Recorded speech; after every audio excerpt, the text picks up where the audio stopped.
एक उदाहरण के रूप में यदि हम किसी व्यक्ति को खो देते हैं, जैसे कि किसी प्रिय मित्र, परिवार का सदस्य या पार्टनर, तो हमारा मन और हृदय व्यथित हो सकता है। हम उनके साथ साझा की गई संख्या, अनुभव, सहयोग, प्यार और समर्थन के लिए व्यक्तिगत अनुराग अनुभव करते हैं। उस व्यक्ति की याद हमेशा हमारे जीवन में अवश्य होती है, और जब हम उसे खो देते हैं तो हमारे दुख का कारण यही होता है। जब हम अपनी प्रिय वस्तु को प्यार करते हैं तो हम आनंदित होते हैं और यह हमें सुख देता है। हालांकि जब हम उसे खो देते हैं या अप्राप्य हो जाते हैं तो हम दुखी होते हैं। इस विचार के अनुसार हमारा आस्तिक संबंध अवधारणाओं और आवश्यकताओं के साथ जुड़ा होता है और हमारे अनुभवों के आधार पर उन्हें प्राथमिकता देने की आदत हो जाती है। नमस्कार दोस्तों, आज की कहानी बौद्ध कथा पर आधारित है कि एक व्यापारी का सब कुछ उसका पुत्र ही था, किंतु उसके पुत्र के मृत्यु के बाद व्यापारी का क्या होता है, आगे कहानी में जानेंगे। तो आप कहानी के बातों में खो न जाएं, इससे पहले हमारे चैनल को सब्सक्राइब कर लें। तो चलिए कहानी शुरू करते हैं। एक व्यापारी था जो अपने लड़के से अपने प्राणों से ज़्यादा प्यार करता था। वो लड़का उसकी आंखों का तारा था। वह अपने लड़के को देख कर ही जीता था। जब तक वो अपने लड़के को देख न ले उसे चैन नहीं मिलता था। वो लड़का ही उसकी खुशियों का कारण था। एक दिन दुर्भाग्य से लड़का अचानक बीमार हो गया। काफी इलाज कराया पर लड़के की हालत दिन पर दिन बिगड़ती जा रही थी और एक दिन वो लड़का अपने पिता की खुशियों को उजाड़कर इस दुनिया से चला गया। वह व्यापारी इस सदमे को सह न सका और पागल सा हो गया। एक दिन वो घूमते हुए श्रावस्ती नामक स्थान पर पहुंचा। उस समय श्रावस्ती के जेतवन में भगवान गौतम बुद्ध रहते थे। वो दुखी व्यापारी भी भगवान बुद्ध के दर्शन करने हेतु पहुंचा। बुद्ध को प्रणाम कर एक कोने में बैठ गया। गौतम बुद्ध ने उसकी ओर देखा और बोले, तुम्हारी इंद्रियां कुछ चंचल मालूम पड़ती हैं, तुम बहुत दुखी हो।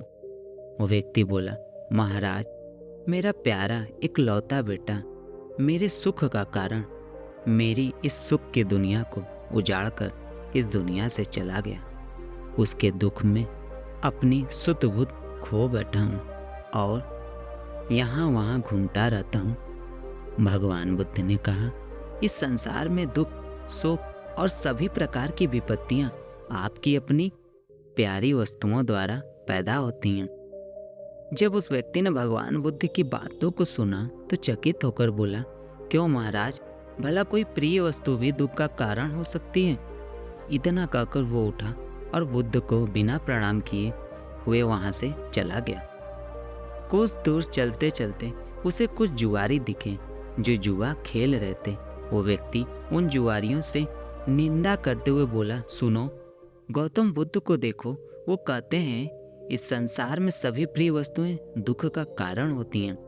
दुनिया में जितने भी शोक और विपत्ति हैं वो अपनी प्रिय वस्तुओं के कारण ही हैं। मुझे तो उनकी बात पर बिल्कुल भी विश्वास नहीं है। सभी जुआरी उसकी बात सुनकर हंसे। उनमें से एक बोला, तुम सही कह रहे हो, प्यारी वस्तुएं तो सुख और आनंद के लिए हैं। उनमें दुख और शोक की कल्पना करना तो मूर्खता वाली बात है। जुआरियों को अपनी बात का समर्थन करता देख वो व्यापारी बहुत खुश हो गया।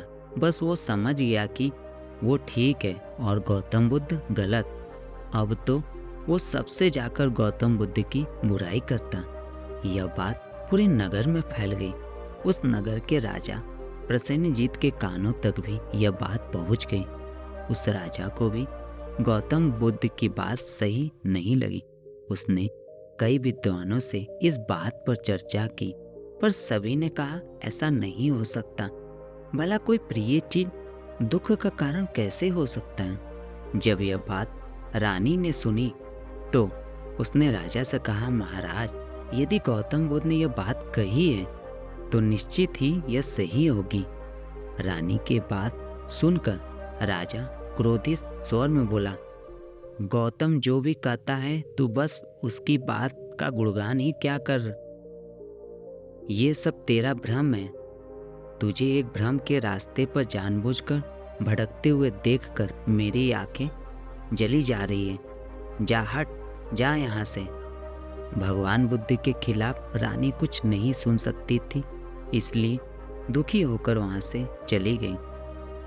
रानी ने नाली जंग नाम के एक ब्राह्मण को बुलाया और कहा, तुम शीघ्र ही भगवान बुद्ध के पास जाओ और उनको मेरी तरफ से सादर प्रणाम करके कहना कि संसार में प्रिय वस्तुएं दुख का कारण कैसे होती हैं। जब वो तुमको इसका उत्तर बताएं तो उनकी एक भी बात को भूल न जाना और सारी बात मुझे आकर बताना।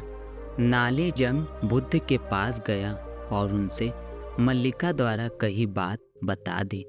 भगवान बुद्ध बोले, हाँ, इस संसार में सभी प्रिय वस्तुएं दुख का कारण होती हैं।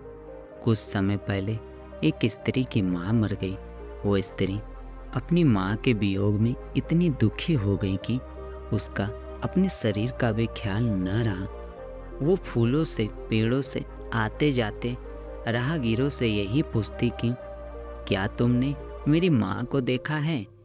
ऐसा इसलिए हुआ क्योंकि वो स्त्री अपनी माँ से बेहद प्यार करती थी। बुद्ध आगे बोले, इसी तरह एक स्त्री अपने मायके गई। उसके भाई उसकी शादी किसी दूसरे से कराना चाहते थे और उस स्त्री को मजबूर कर रहे थे, पर वो स्त्री अपने पति से बहुत प्यार करती थी और उसका पति भी, पर उस स्त्री के भाइयों को यह विवाह अनुचित लगता था। एक दिन वो स्त्री किसी तरह अपने पति के पास पहुंच गई। उसके पति ने कहा कि हम इस दुनिया में नहीं मिल पा रहे हैं, लेकिन स्वर्ग में तो जरूर मिलेंगे। कहकर अपनी पत्नी को मार दिया और खुद भी आत्महत्या कर ली। नाली जंग बुद्ध की सभी बातों को सुनकर और बुद्ध की आज्ञा लेकर रानी के पास पहुंचा और उन्हें सारी बात बताई।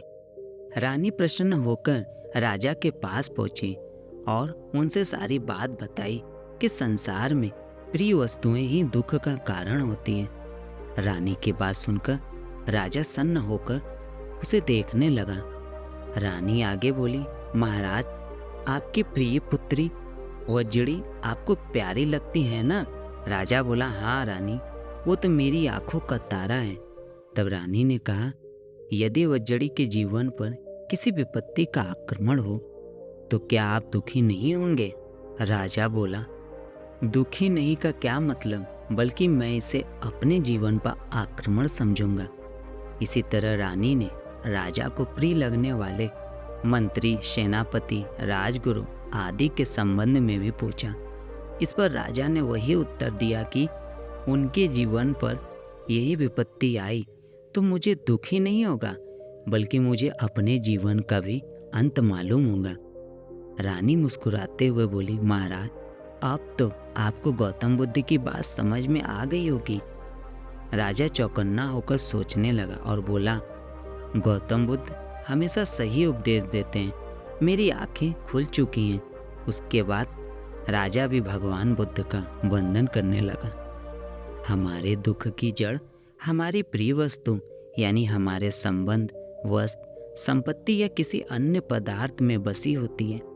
इस विचार का मतलब यह है कि हम अपनी अनंत इच्छाओं, आशाओं और आकर्षणों के बल पर अपने सुख और दुख का निर्धारण करते हैं। दोस्तों, आज की यह कहानी आपको कैसी लगी, कृपया मुझे कमेंट करके ज़रूर बताएं। और अगर आपको यह कहानी पसंद आई है तो अपने दोस्तों को ज़रूर शेयर करें। इसी तरह की मोटिवेशनल कहानियों के लिए हमारे चैनल को ज़रूर सब्सक्राइब कर लें। अपना बहुमूल्य समय देने के लिए धन्यवाद।